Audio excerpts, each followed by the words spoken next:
Sari merasa tidak nyaman, seolah-olah ada yang duduk di sebelahnya. Suara anak kecil yang marah terdengar di dalam gor tersebut. Edwin Jenner.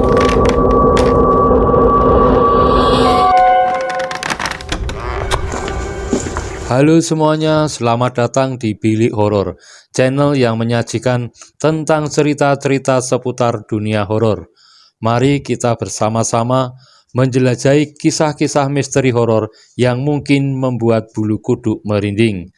Jangan lupa berlangganan dengan tekan tombol subscribe untuk pengalaman horor yang tak terlupakan. Kali ini Bilik Horor akan mengangkat tema tentang misteri horor penunggu gor bulu tangkis. Selamat menikmati. Kejadian tersebut bermula ketika Sari dan teman-temannya berolahraga bulu tangkis pada malam hari. Sari dan teman-temannya berolahraga bulu tangkis pada malam Jumat. Biasanya ia selalu menjadwalkan olahraga tersebut pada malam Minggu. Namun entah mengapa pada saat itu harus bergeser hari. Pada saat itu kebetulan teman-teman Sari yang hadir adalah wanita semua.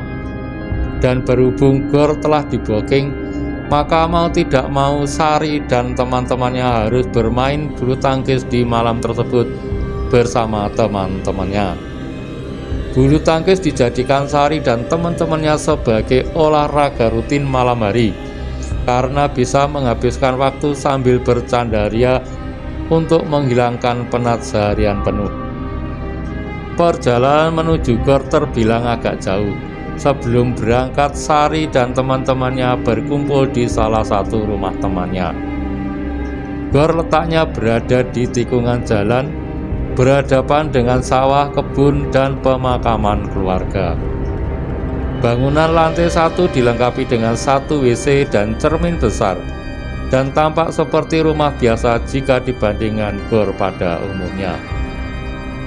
Di sudut halaman tumbuh pohon nangka yang tidak terlalu besar. Tiap angin berembus, akar daunnya berayun-ayun, sehingga cukup ngeri jika melihatnya di malam hari. Atap gor terlihat usang, dengan retakan yang melibatkan garis-garis tidak teratur. Tembok memperlihatkan coretan aneh dan simbol-simbol tak dikenal. Cat di dinding tampak memudar dan terdapat bekas-bekas keausan. Toilet terasa sepi dan dingin, meskipun masih dalam kondisi bersih. Lantai walaupun terlihat rapi, menunjukkan tanda-tanda keausan dan licin pada beberapa bagian. Jendela gor terlalu besar untuk dipagari korden, memperlihatkan keadaan malam yang gelap di luar.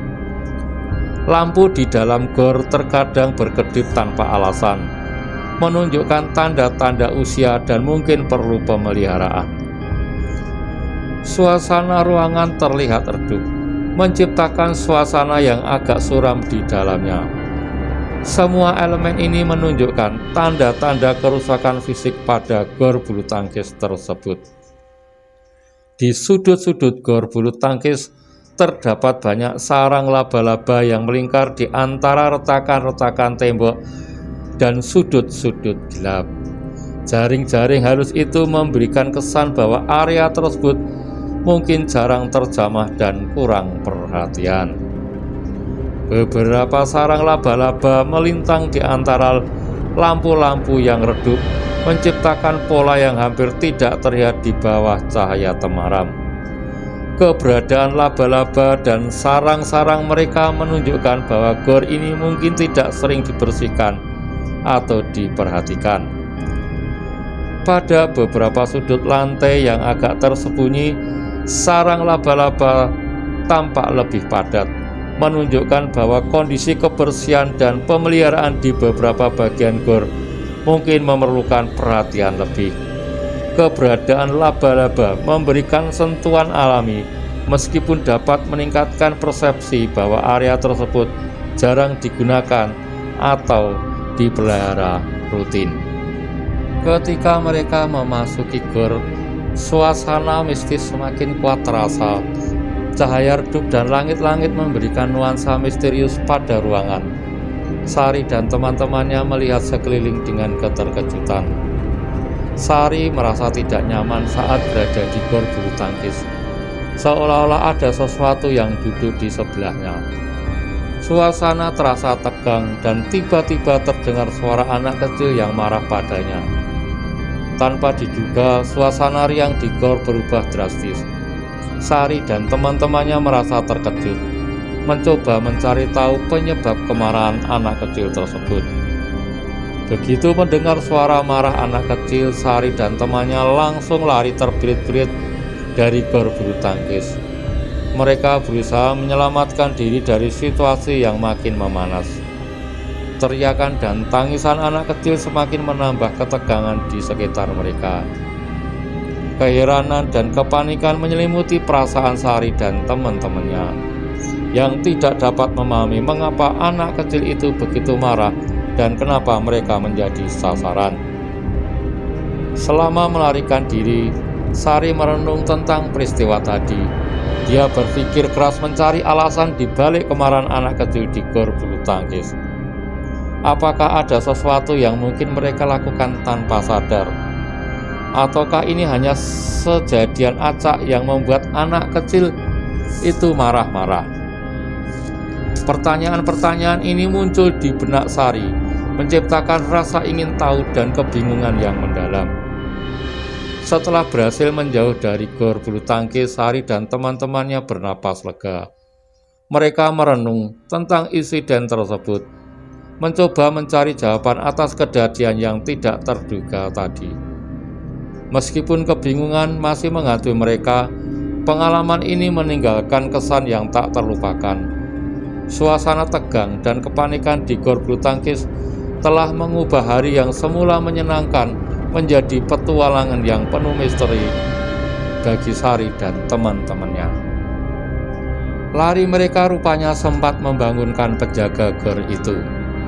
"Ada apa, Neng? Kenapa pada lari?" kata penjaga gor. "Ada suara anak kecil nyorakin," tanya Sari. "Masa ada anak kecil masuk lewat mana?" heran penjaga gor. "Gak tahu, Pak, jelas banget suaranya," jelasnya. "Enggak, bukan apa-apa, istighfar baca doa," ucap penjaga gor lagi. Saat itu juga penjaga gor langsung masuk untuk mengecek setiap sudut. Bapak ini seperti tahu sesuatu tapi tidak ingin memberitahu yang sebenarnya pada Sari dan kawan-kawannya. Gor ini terbilang tertutup. Orang luar apalagi anak-anak pasti tidak suka sembarangan masuk. Kalaupun kerabat dari pemilik gor, Sari pasti tahu karena ia duduk tepat dekat pintu masuk. Penghuninya hanya segelintir dan dari tadi tidak ada bunyi langkah kaki. Penjaganya pun tidur sambil pegang koran.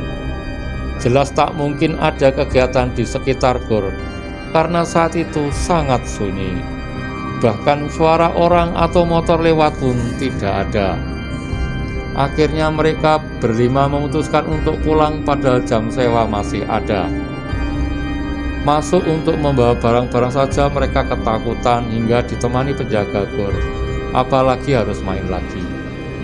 Sebelum pulang, penjaga terus mewanti-wanti Sari dan keempat temannya. "Jangan kapok ya, Neng, bukan apa-apa itu," ucap penjaga. Pada saat itu mereka hanya mengiyakan saja. Yang jelas setelah kejadian itu mereka tidak pernah lagi berolahraga bulu tangkis malam hari. Demikian kisah mistis pada hari ini, semoga menghibur. Jangan lupa like, komen, dan subscribe ya. Sekian dan terima kasih.